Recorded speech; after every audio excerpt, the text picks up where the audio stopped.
Kira-kira hati girang atau enggak? Senang. Kelasnya SMP, ikut ujian, lulus, masuk SMA, senang. Semakin tinggi, kira-kira kalau misalnya S2, S3, hati kita gembira atau enggak? Gembira. Wah, apa anak kita kan udah S2, S3 boleh. Senang banget, udah diuji sekian tahun, ya, dengan belajar, lalu kemudian diuji tes lulus, ternyata lulus, maka hati kita maka dunia ini sebetulnya adalah tempat ujian, tempat mengumpulkan bekal sebanyak-banyak. Ujungnya adalah ketika di akhirat nanti kita bisa memanen hasil bekal kita.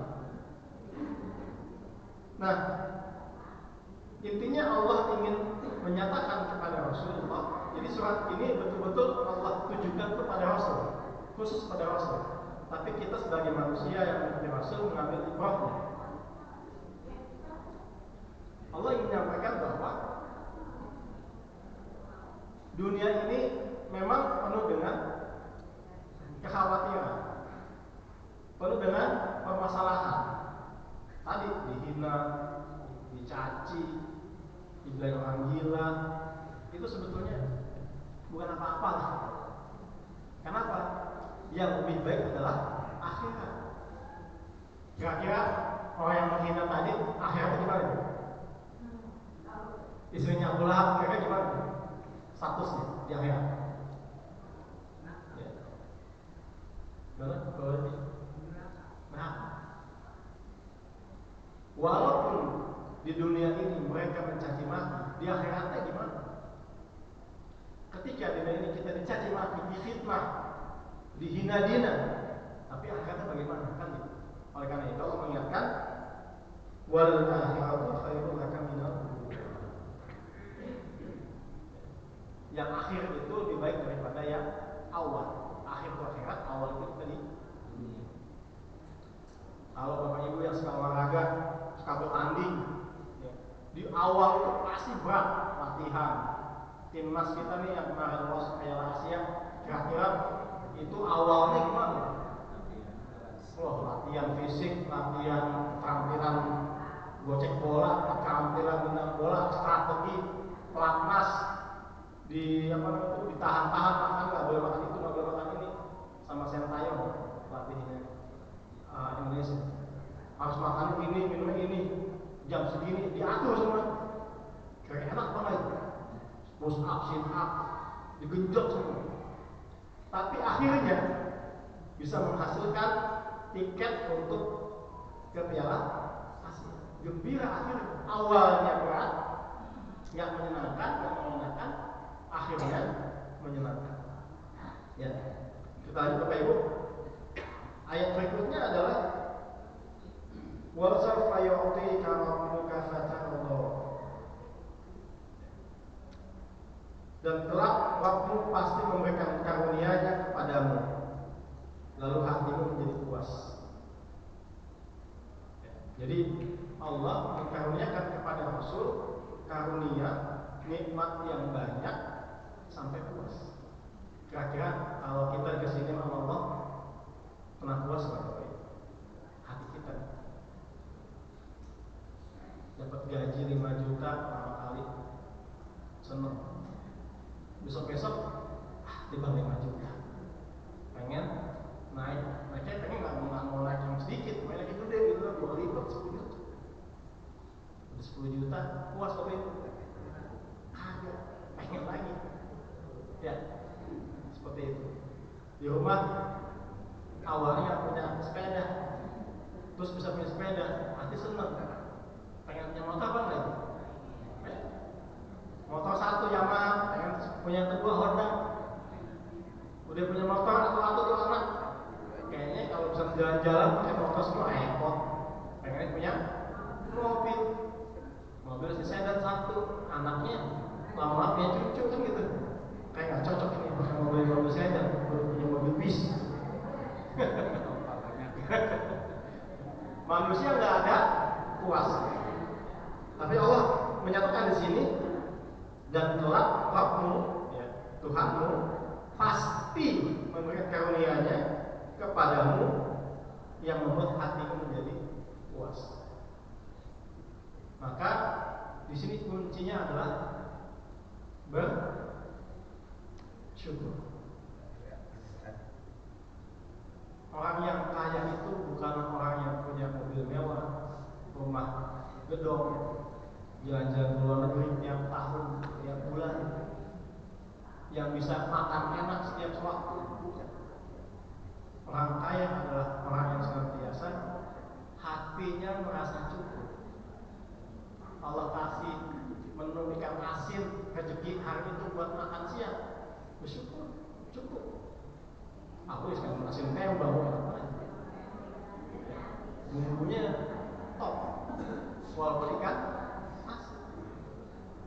Rumah kecil sumpah, kalau kita lihat, ketika hatinya lapar, itu rumah rasanya menyenangkan. Dibandingkan rumah gedung gede, tapi hatinya sempit. Padahal rumah itu kali, berarti itu gedung mah ya. Saya beberapa tahun itu punya rumah apa itu? Rumah pribadi, bukan kantor ya, rumah pribadi. Pakali rumahnya. Kebayang bisa dipakai tiap bulan. Rumah gede begitu tapi hanya sempit, apalagi setiap hari berantem sama istrinya. Kira-kira hatinya senang atau tidak? Enggak. Jadi beruntunglah ketika rumah kita kecil, tapi hati kita lapar. Itu yang membuat kita puas. Puas itu ketika kita bersyukur. Ketika kita nggak bersyukur, kita tidak akan pernah puas. Bapak Ibu rahimahumullah, kita lanjut. Alam yajidka yatiman fa'awa wa wajadaka dhallan fahada. Allah mengingatkan kepada Rasul, bukankah dia mendapatimu, artinya Allah mendapati Rasul sebagai seorang yatim, lalu dia melindungimu, dan dia mendapatimu sebagai seorang yang bingung, lalu dia memberikan petunjuk. Rasul kondisinya dulu yatim, nggak ada yang menjaga, nggak ada yang melindungi, bahasa kita orang yatim.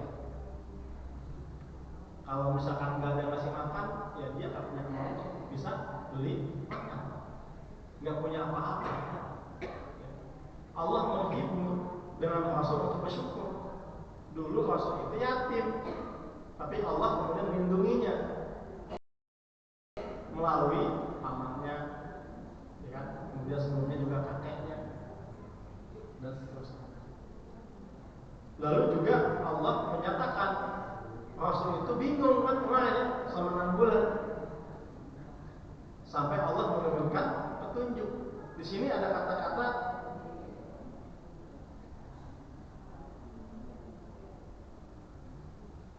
bingung, dolan, wa wajadaka dolan. Kalau di surah Al-Fatihah apa? Dolin. Apa artinya dolin? Tersesat. Dalam ayat ini Allah menggunakan kata yang serupa, dolin. Kita nggak boleh mengartikan sebagai tersesat. Rasul nggak mungkin tersesat. Rasul mendapatkan petunjuk dari Allah Subhanahu wa Ta'ala. Allah menggunakan kata ini yang artinya bingung, bukan tersesat, bingung. Jadi Allah menyatakan, aku mendapatimu, ya, dia itu Allah mendapatimu bingung. Lalu Allah memberikan petunjuk. Kalau boleh dalam surat Al-Fatihah itu tersesat walaupun sudah dikasih petunjuk. Orang Yahudi itu kira-kira ada petunjuk apa enggak? Kasih. Nabi banyak banget. Bapak Ibu tahu Samson? Ya, itu Nabi untuk kalangan Bani Israel. Banyak petunjuk yang Allah berikan kepada Bani Israel, orang Yahudi, tetapi mereka tetap tersesat. Maka dolin itu tersesat ketika sudah mendapatkan petunjuk. Tapi kalau dolan di ayat Ad-Duha ini artinya bingung, karena memang belum dapat petunjuk, belum ada wahyu setelah 6 bulan sampai Allah kemudian memberikan wahyu dalam surat ini. Lalu dengan kondisi yakin dan kondisi bingung, lalu Allah mencukupkan, Allah melindungi, Allah memberi petunjuk, tujuannya agar kita bersyukur. Jadi dengan waktu duha yang enak gitu ya suasananya, dengan malam yang sunyi, lalu kita mengetahui bahwa akhirat yang lebih baik daripada dunia ini, Allah ingin mengingatkan bersyukur, supaya kita bersyukur, supaya kita mendapatkan nikmat yang puas lagi. Dulunya susah, sekarang udah enakan. Dulunya luntang lantung, sekarang sudah punya pekerjaan. Kita diminta Allah untuk bersyukur. Wa wajadaka 'ailan fa'aghna.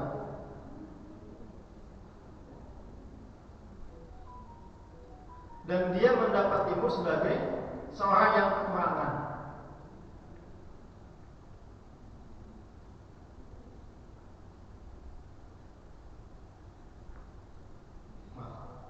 Wa amassa ila falatanha wa amma bi ni'mati rabbika fahadits. Dan dia mendapatimu sebagai seorang yang kekurangan, lalu dia memberikan kecukupan. Tadi kelewatan lompat. Kacamata udah agak ini. Ya. Saya bacakan saja. Wa wajadaka dhallan fahada wa wajadaka 'ailan fa'aghna fa ammal yatima fala taqhar wa ammas sa'ila fala tanhar wa amma bi ni'mati rabbika fahadits. Dan dia mendapatkanmu sebagai seorang yang kekurangan, lalu dia memberikan kecukupan.